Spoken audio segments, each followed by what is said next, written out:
As a follow-up to my post yesterday talking about being an adoptee and learning my birth language and the struggles I have with it, I just wanted to add a little more context about my actual struggles and story. So I was adopted into a family in the United States from Colombia, but my adoptive parents are Italian and Portuguese, like actually born in Italy and Portugal, so they spoke Italian and Portuguese fluently. I grew up with that in my day-to-day life, so I understand a lot of Portuguese. I understand a lot of Italian, and I speak it. I used to speak like pretty fluently, but over the years I've kind of lost it. And my dad always owned restaurants growing up, so he had a lot of staff, a lot of Hispanic staff, and he learned to speak Spanish that way.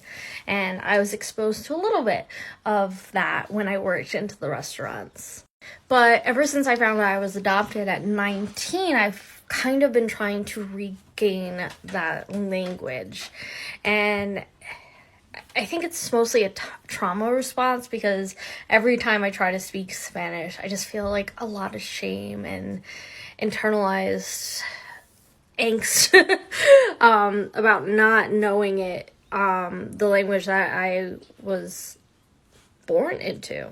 And there's like a lot of anger and a little bit of resentment that I've worked through over the years for my parents not teaching me, since they did speak Spanish as well.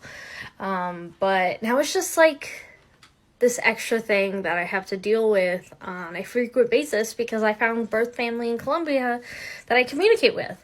And I have to rely on apps or paying for translators. And as you know, that can get expensive, and apps aren't always accurate. And when you're talking to your sister or your mother and you have to rely on technology or another person,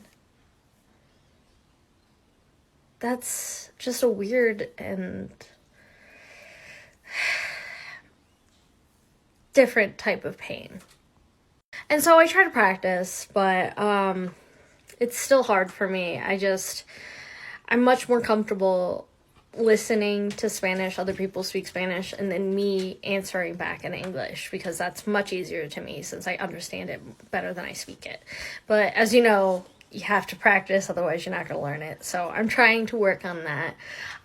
Interested to see if anybody else has any strategies or how they cope with these type of feelings. So comment, duet, stitch, let me know.